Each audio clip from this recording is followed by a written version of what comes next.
On insuspicious circumstances tonight, death on the dunes. Who was the bootlace strangler? The tragedy of a shooting star, the good time girl whose death shocked the jazz age.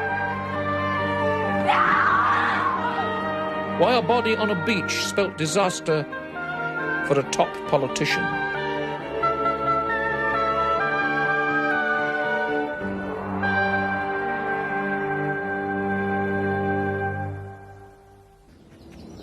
Hello, I'm Edward Woodward. Tonight, we travel to New York, London, and Great Yarmouth to unravel two crimes which happened on lonely beaches in the middle of the night. In both cases, the police were severely hampered by the fact that neither victim was quite what they first appeared to be.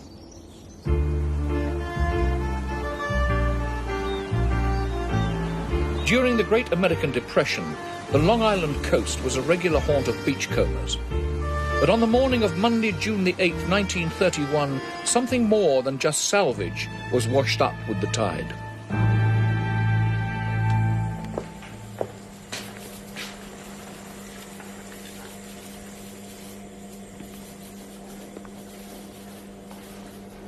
Yeah, that's my daughter's dress, Inspector. I'm absolutely sure. Thank you, Jack. How old was your daughter, sir? 25 years of age. And she'd never stayed out all night before? Certainly not. Not without our knowledge. She was not that kind of girl at all, Inspector.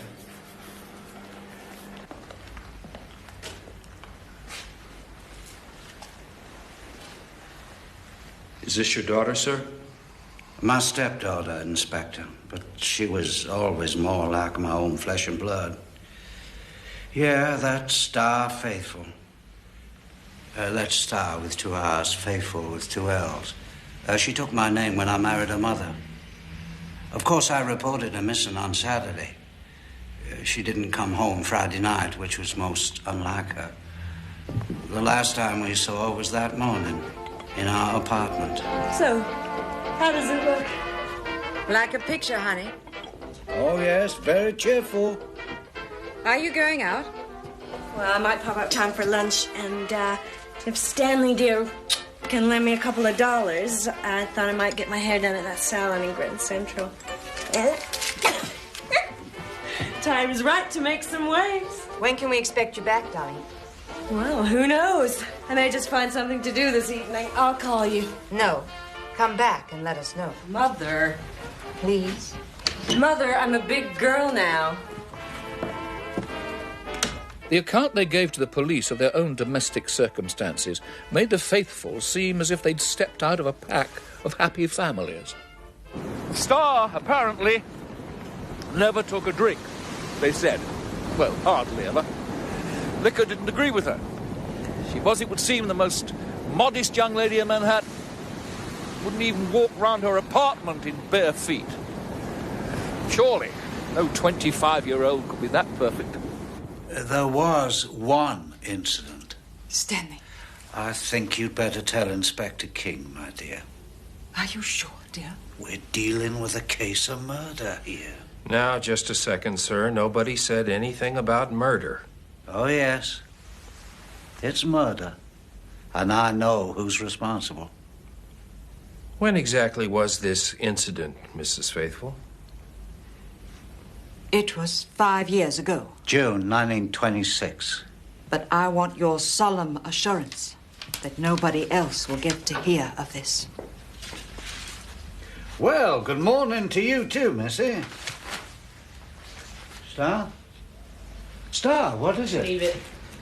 But didn't Uncle Andy bring you home? Gave me the cab fare. What's the matter, honey? Just leave me alone. Why doesn't everybody just leave me alone?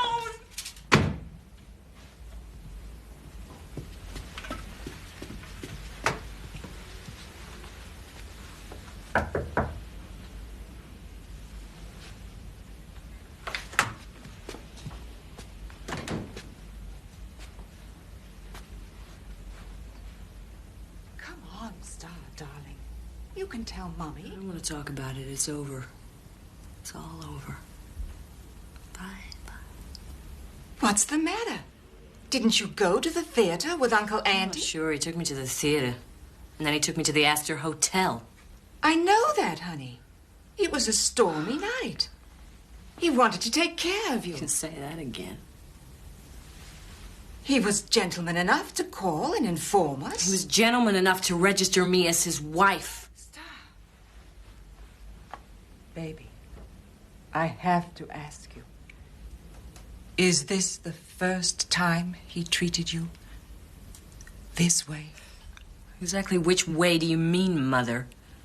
That morning, Starr revealed a saga of sexual exploitation by her Uncle Andy, which stretched back to when she was 11 years old.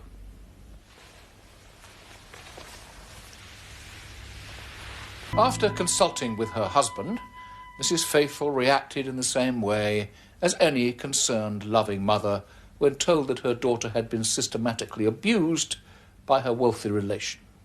Andrew, we deserve better than this. Helen, what exactly do you want from me? The family has already been more than generous. Starr needs to broaden her horizons. Our mortgage is due. Again? If you don't want to help us out now, I can't see what other choice we have. Helen, what are you saying to me? Come on, Andrew. I'm sure your dear friend, Governor Roosevelt, wouldn't want to know about your games with my little Bambi. And who was this man, Mrs. Faithfull? A relative of mine. Yes. The husband of my cousin. Does he have a name, ma'am? Tell him, Helen. Andrew J. Peters. A name known to everybody on the eastern seaboard. Andrew J. Peters. Former congressman for the state of Massachusetts. Former mayor of Boston, tipped by some to become governor of Massachusetts, and a close friend of the future president of the United States, Franklin D. Roosevelt. At last, the Nassau County Police had a lead to follow, but Peters always denied that he had abused Starr in any way, and he had a cast-iron alibi for the night of her death. So, why did he pay the family $25,000? That is the equivalent today of about £120,000. Did Peters need to buy their silence? And did he then pay someone else to make sure that Starr was silenced forever? But just as the police thought they were getting somewhere, the discovery of Starr's diary made them think again about the happy, faithful family. September 26, 1926. This dumb house is getting so on my nerves. I can't stand it. I hate you, Mother! I hate every goddamn fool in this house! I want to die! I just want to crawl into some hole and die! Then what did you do? I've been a pretty good investment to you two. What would you do if your little investment took a powder?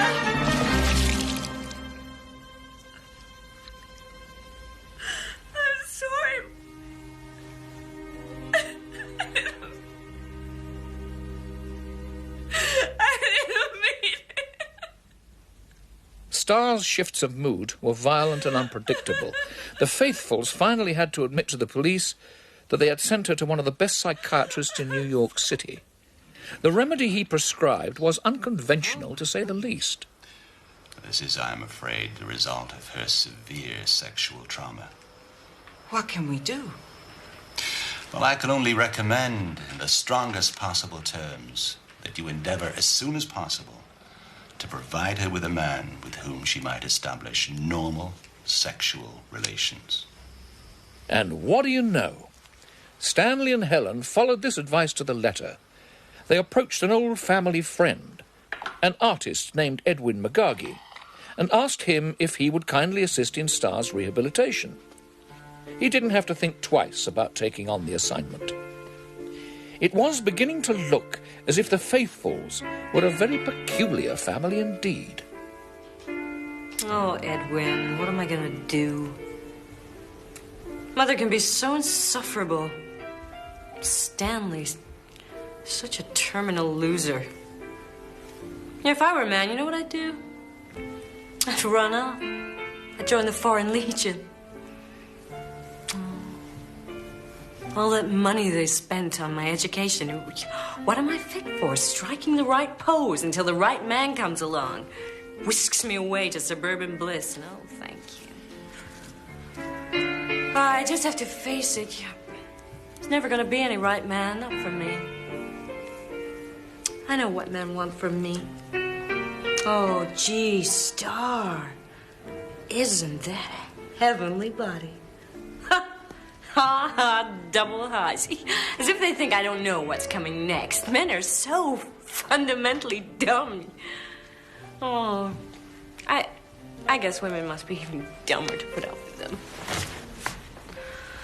What am I gonna do, Edwin? My life. Miserable existence. From now on, my motto is plunge.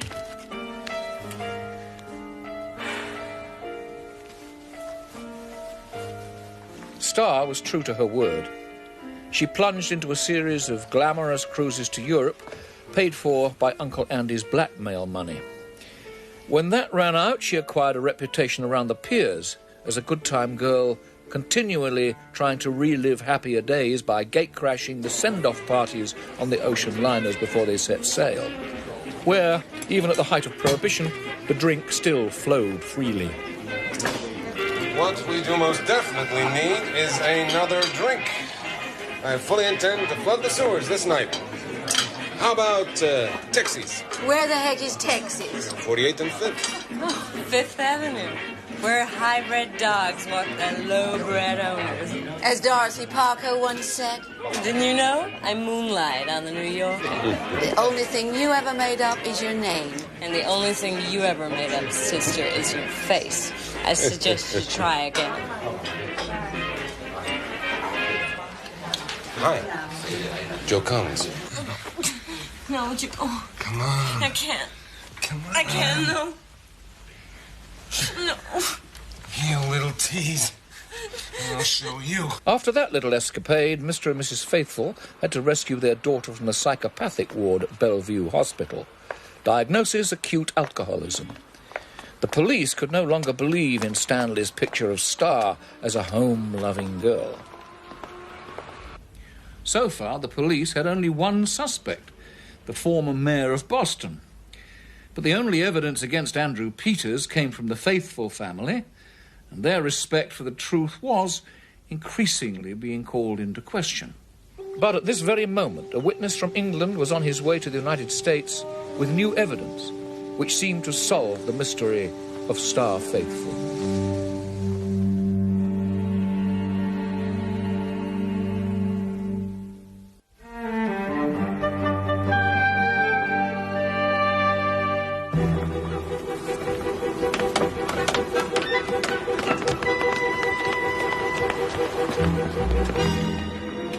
I'm in here, Doctor. Come on, out of here. Dr. George Jameson Carr was a ship's surgeon for the Cunard line. She's still alive. Get me a stomach pump.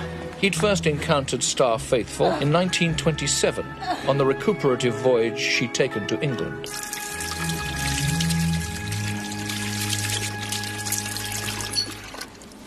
Well, you'll live, young lady. And I can't make any promises as to how long if you persist in abusing yourself for drink. Drink, Alanol, Veronal, ether. It's all the same. Ether? For pity's sake.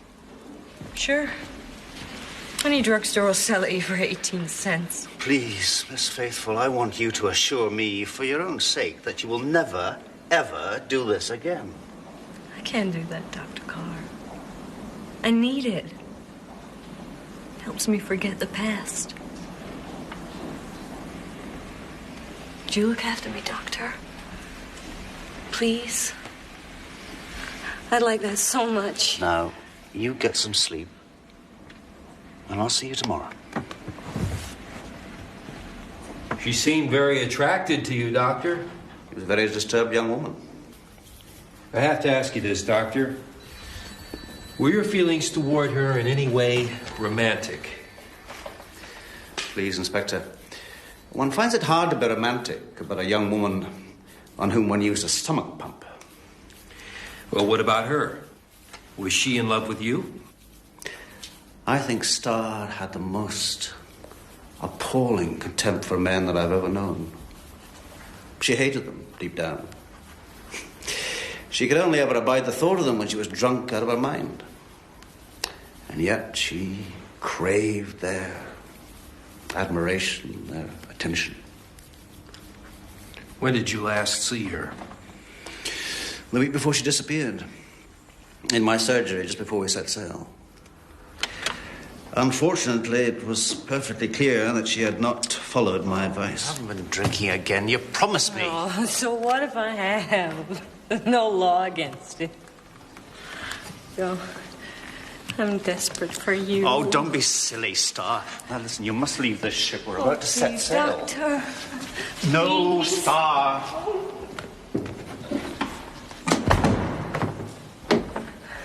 Promise me you'll come and see me. I promise you nothing. Please, when your ship comes in. Very well. I shall pay a visit on you and your mother when I return to New York. Now, you must go.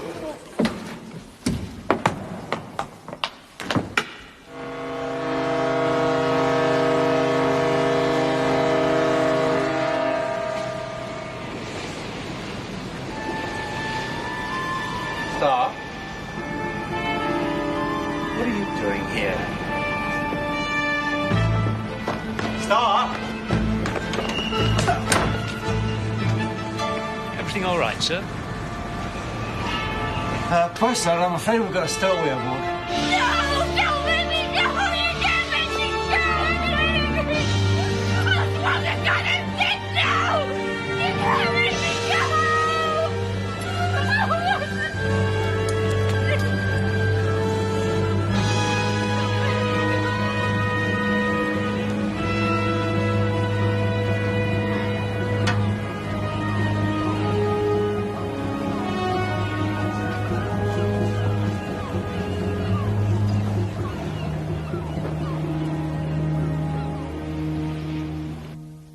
There were 3 letters from Starr waiting for Dr. Carr when he returned to England.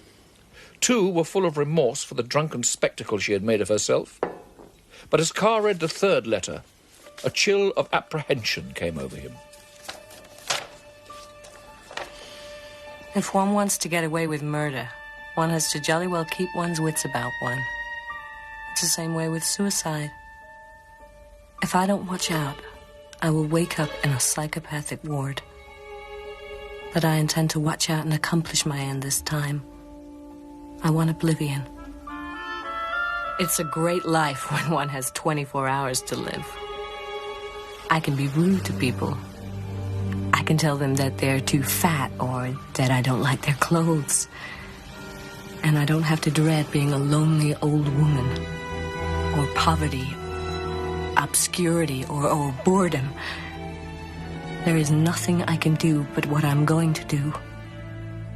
Forgeries, flagrant forgeries, concocted with the sole purpose of covering up police incompetence. Stanley, maybe it's better this way. Better? Do you want the world to believe that your daughter took her own life? Maybe now everyone will leave us alone. Oh, well, you can be damn sure of that. Who's going to want to read about a suicide? Maybe it's time we got on with our own lives again. Don't you think that's what I'm trying to do? I'm in the middle of negotiation with a prominent publisher. Stanley, no. The world's got to know the real story of Starr Faithful. Andrew Peters ordered her murder. It's obvious. And I am offering an exclusive. Has a figure been mentioned? $50,000, actually. So it seems Stanley had a vested interest in securing a verdict of murder. The police discovered that on the day she disappeared, Starr went on board yet another transatlantic liner where she met yet another ship's doctor. The last acquaintance to admit seeing her alive, Dr. Roberts told the police she had spent the evening telling him how much she loved Dr. Carr.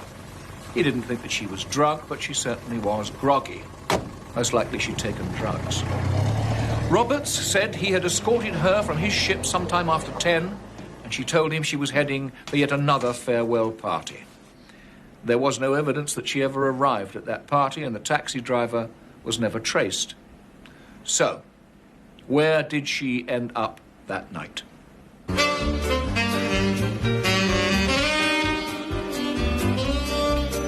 In Island Park, close to where Starr's body was found, there was a notorious speakeasy, Taps Hotel, the haunt of gangsters and rum runners who landed their bootleg hooch on the deserted shores.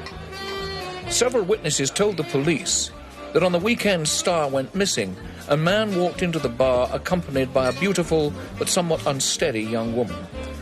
They claimed to have recognized her picture from the newspapers.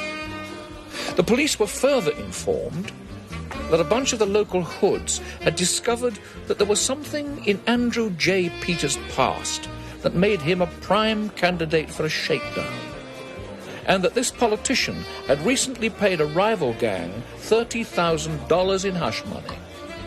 The key to this was Starr faithful.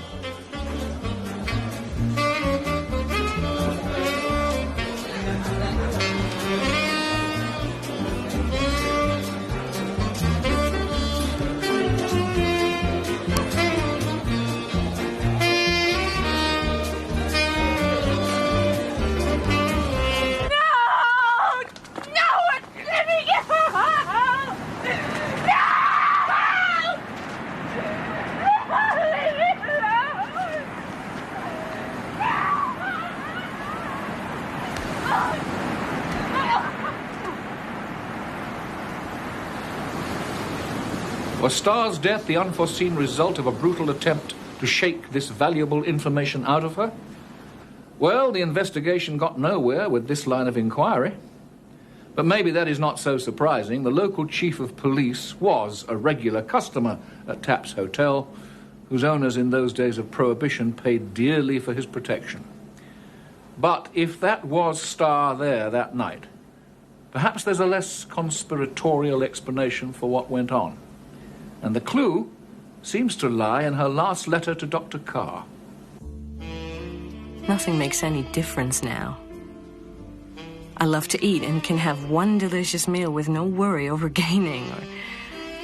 I adore music, and I'm going to hear some good music. I'm going to drink slowly, keeping aware every second. I'm going to enjoy my last cigarettes.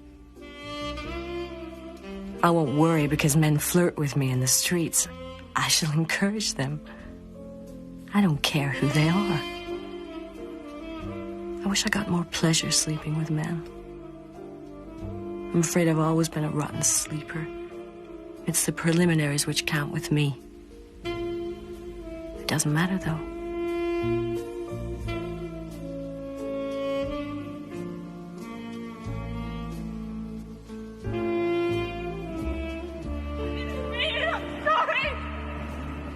So was it suicide? Did Starr just give up the fight to survive? Or was she left bruised and unconscious in the path of the incoming tide, punished either for not giving information or, once again, for not delivering her sexual promises? Was Starr's death as sordid as her poor, blighted life? Was this simply a case of murder by person or persons unknown? Or was there something closer to home? Someone who knew more than they were letting on. For on the very day of Starr's disappearance, Stanley Faithfull returned to New York after visiting the same Boston attorney he had employed 5 years earlier to negotiate the £25,000 settlement with the mayor, Andrew J. Peters. Now, once again, Stanley was desperately short of cash. But this time he came home empty-handed, so he asked his wife to write to yet another one of her wealthy Boston relatives, who they were sure would be anxious to protect the reputation of Andrew Peters, who was, after all, one of their own. Why not start, I'm sure you must have heard something relative to an episode which involved Andrew Peters and Bambi. Our dear Bambi? The affair in itself was horrible, and the consequences on our dear Bambi were worse than death. Beginning when she was only a young child, Andrew had, Forced his attentions. Forced his attentions on her. We can only conclude that Stanley Faithful, who had never been the world's most successful businessman, was about to revive the only one of his enterprises that ever bore fruit. The blackmailing of Andrew J. Peters. On the Sunday when Starr had been missing for 2 days, Mr. and Mrs. Faithful added a chilling postscript to their letter. Let's say, since writing this letter, Bambi has disappeared. We can find no trace of her. The police were asked to send out a general alarm, but we requested no publicity, no newspapers. What about, we are in a terrible predicament? Yeah, very well. If we gave the information needed for a public search, it would probably result in a lot of undesirable notoriety. Involving perfectly innocent people? Splendid. Now end it with, can you help? It's almost as if the Faithfuls needed Starr's disappearance. It is almost as if they knew about it in advance. Strangely enough, when Stanley went to the Missing Persons Bureau to report the disappearance of his daughter, even before it was known that a body had been washed up on the beach, he asked the officer how long does it take a drowning body to rise to the surface of the water. The Nassau County Police produced an entire file on the Faithfuls and their very curious behaviour, which concluded, it is obvious that their entire testimony is shot through and through with lies. Why do they lie? And when does their lying, if ever, cease? Were the Faithfuls lying to protect themselves? Did Stanley fear that it was his attempts to blackmail Andrew Peters that led to Starr's death? Whoever perpetrated the final deed, Starr was doomed to be one of life's victims. After a lifetime of abuse, she knew only too well that she had nowhere left to go. The file on Starr Faithful is still open. In our next story, the hunt for the bootlace strangler. Did they get the right man?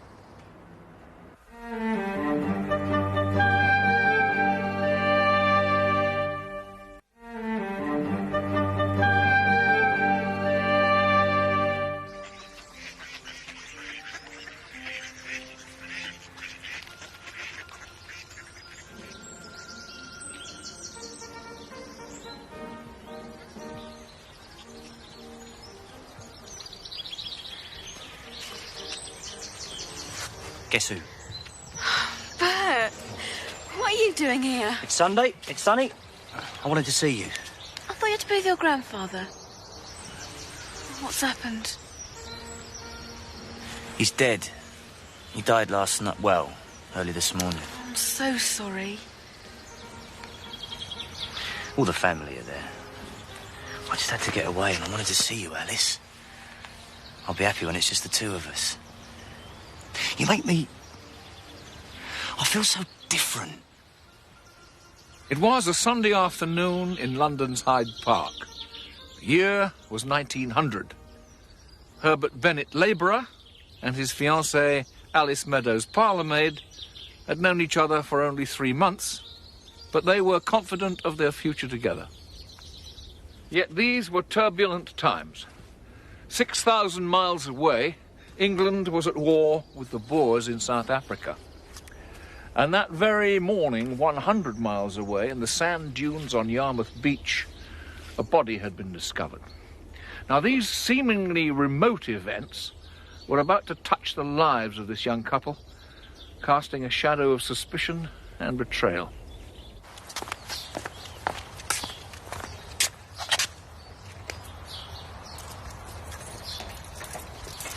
A few days later, Herbert Bennett visited a house at Bexley Heath in London.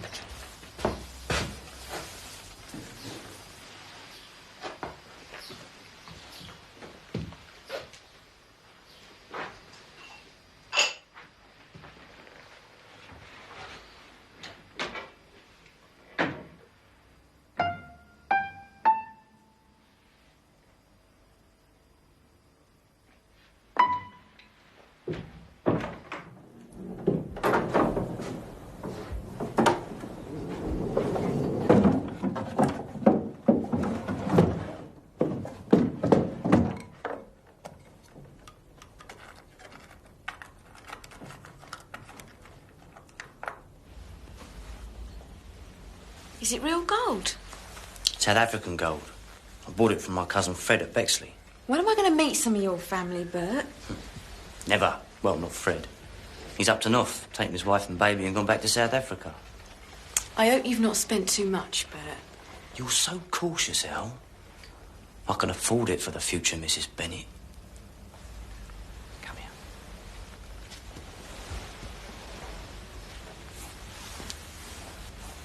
Oh, no, don't, Bert. What about if Mother comes in? Why do we have to wait until June? I've been thinking. You're always thinking. There's no reason on earth why we can't bring it forward. When? December.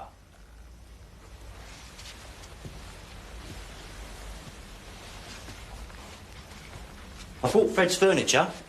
It's quite a saving. A Christmas wedding. Don't rush me, Bert. Well, look at Fred, just clears off to South Africa.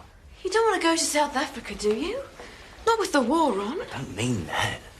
What I mean is, you can do what you want to do. You know, be how you want to be. I do want to be Mrs. Bennett, but just give me some time to think it over. While Alice pondered her future, Bennett returned from Woolwich Arsenal to Bexley Heath with a workmate. It's in good order. Sounds all right, yeah. This where your wife lives? Wife? I've no wife. I'm about to be married. It's my cousin Fred's place, I told you. They left in a hurry. You need to have a look at that bicycle as well. It was expensive, but I've got the receipt for it. It's a woman's bicycle. I told you that.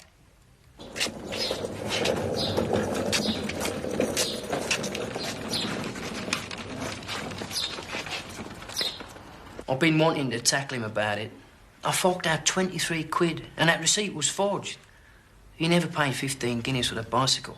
I checked with the manufacturers. And the piano's not what he said it was either. But he's moved his digs in on a different shift from me. What's it all about? Murder?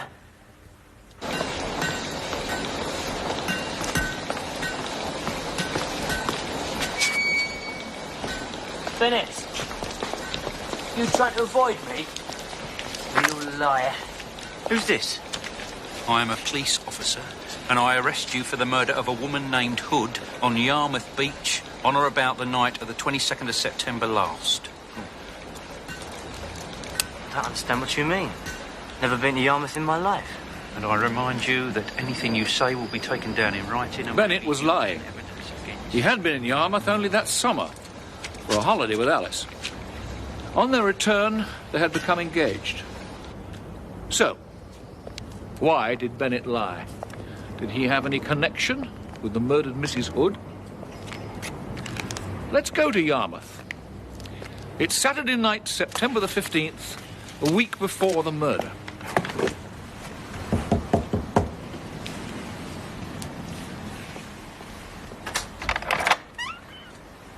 Is this number 3? Mom? Yes? My name is Mrs. Hood. Do you have a room? If I give you half a sovereign for now, it's the only money I have till I meet my brother-in-law. He's travelled up with me from London, and I'm going to join him again as soon as I put the baby to bed. Would you be able to... Keep an eye on her. Yes, I never go out Saturdays. She never wakes up. It's been such a journey. York, Leeds, London, Yarmouth. That's a long trip. Oh, I've been on longer. I've just got back from 4 months in South Africa. What's the baby's name? Rose. That's a nice name.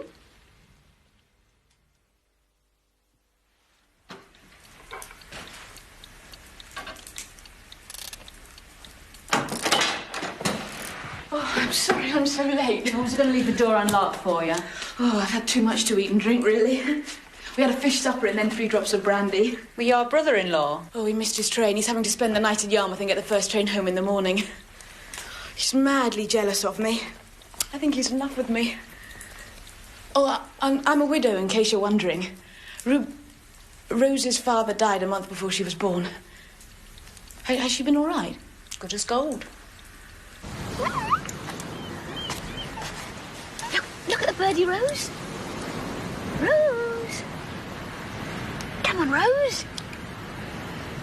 Ruby, smile at the camera.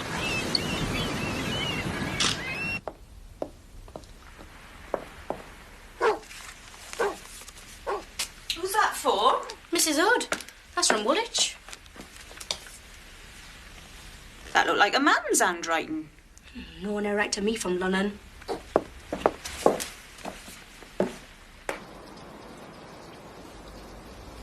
want to start seeing more of you. You do understand? Yes. It's very awkward just now. I understand. I know it's difficult.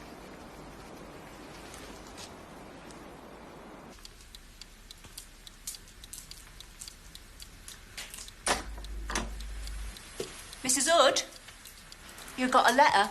Oh, good.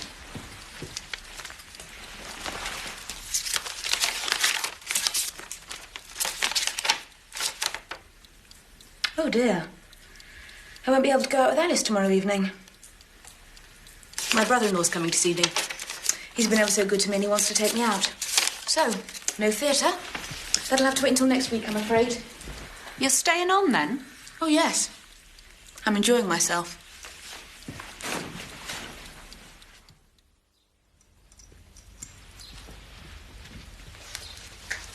Sorry about that, Alice. Next week, I promise. Oh, I'd like that. Alice! Off you go, then.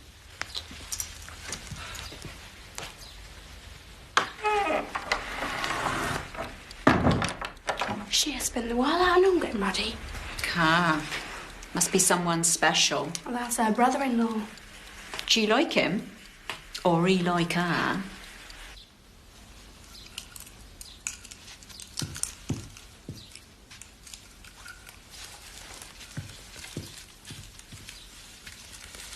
She's a meeting him at 9, outside Town Hall. Can't be the same man she was kissing last night. What man? Last night, I saw her. She... Well? Oh, you look beautiful.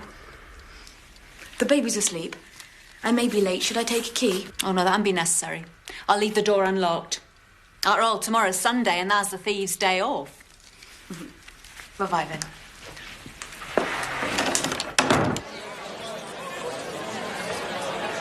Who was the mysterious man Mrs. Hood met that night?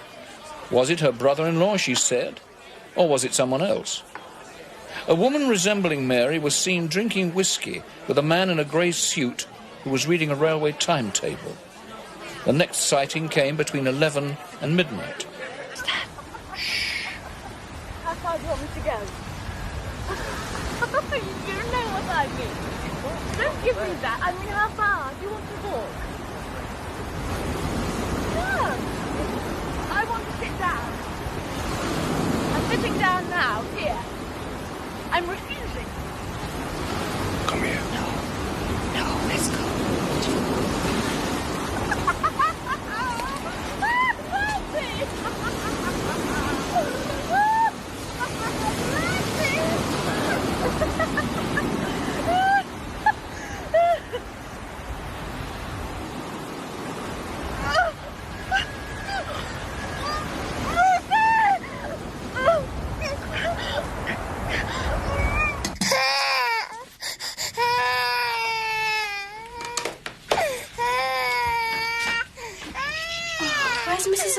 She ain't home yet. But Mrs. Hood was never to return home again. She had been strangled by a knotted mohair bootlace so tight that the flesh had closed over it. Her watch and chain were missing, and there was evidence of attempted sexual intercourse. The letter from Woolwich was never found.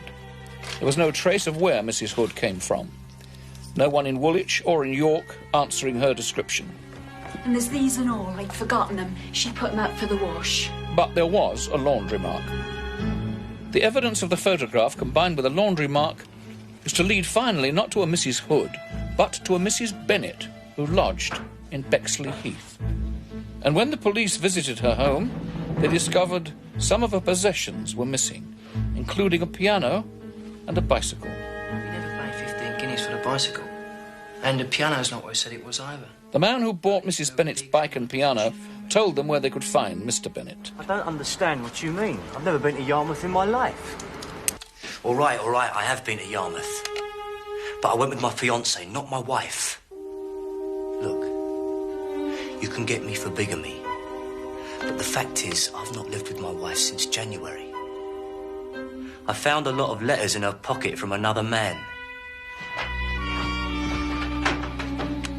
But when the police searched Bennet's room, they discovered there was clearly more to Bennet than was known to his workmates at the Woolwich Arsenal, or to his fiancée, Alice. Why have you deceived me? Why didn't you tell me the truth, Bert? It was because I loved you.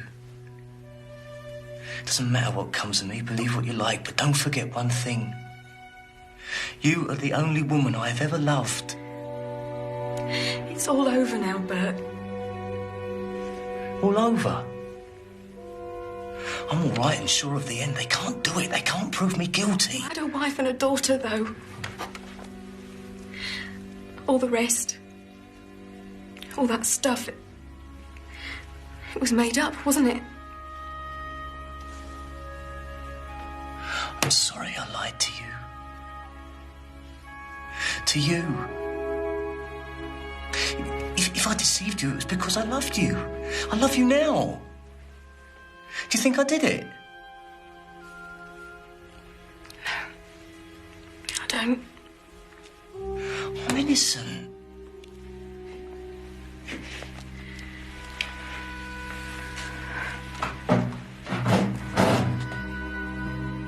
Don't let them think I'm bad. But how could he explain the gun and disguises taken to South Africa by Mr. and Mrs. Hood, now unmasked as Mr. and Mrs. Bennet? Even though it took them 4 weeks to sail to South Africa, they stayed only 4 days. Now, some say that they were on the run after setting fire to a shop they owned to collect the insurance money. Others have speculated that Bennet was a spy for the Boers. We do know that after he returned, he took a job at the Woolwich Arsenal, which was the biggest supplier of weapons to the British Army. And this wasn't the first time the couple had used an assumed name. Good morning. My name is Mrs. Bartlett. We've not been introduced, but my late husband was the vicar of St. Luke's. You may have heard he died in tragic circumstances some 2 months ago, leaving me with 2 young children. I'm placed in some difficulty and now find myself forced to sell his precious violin. It is worth a good deal, but I am willing to sell it for a fair price. I got 22 and 6 for it. That's enough to buy another 6 violins. People are such fools. Mary and Bert were teenagers when they were married, with a baby on the way and big ideas to get rich quick. Shut up. God's sake, Mary, see to the baby. You see to her. You've done nothing all day. The marriage didn't last, and after the mysterious trip to South Africa, they separated. 4 months later, Mary was murdered, and her husband was the only suspect. When the police found his wife's watch and chain in Bennet's room, it seemed that that would be enough to convict him. Ruby, smile at the camera. But was it the same watch and chain that Mary Bennet wore in Yarmouth? When the holiday photograph was examined by one expert witness, he testified that Mary was wearing a rope chain, whereas the one found in Bennet's room was a link chain. Bennett claimed that his wife had 2 chains. Was he lying again? The letter from the man arranging to meet Mary was never found. One witness identified Bennett as being in Yarmouth that night. Could he have been the so-called brother-in-law? We do know that the man kissing Mary the night before she was murdered was not Bennett, because the timekeeping records and Bennett's workmates agreed that Bennett was on his night shift at the Woolwich Arsenal then. We don't know why Mary was masquerading as Mrs. Hood, why she even gave her baby a false name. Perhaps she was up to her old tricks, only this time the scam went terribly wrong.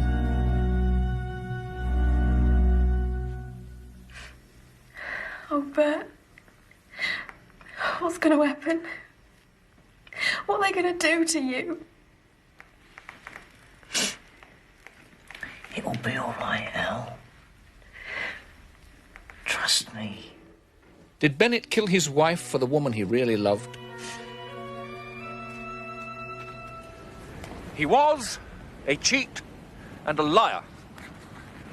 But was he a murderer?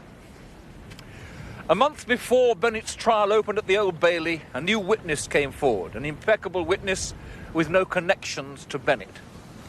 He said that a young man with a wispy moustache who worked at Woolwich Arsenal and whom he identified as Bennett had fallen into conversation with him in southeast London in the early evening of that fatal Saturday. Now, the last train for Yarmouth left London at 3:40 p.m. At last, it seemed that Bennett had an alibi. However, the jury were not convinced, and Herbert Bennett was hanged at Norwich jail on a bitterly cold March morning in 1901. He was 21 years old. 11 years later, the body of another young woman was discovered here in the sand dunes at Yarmouth.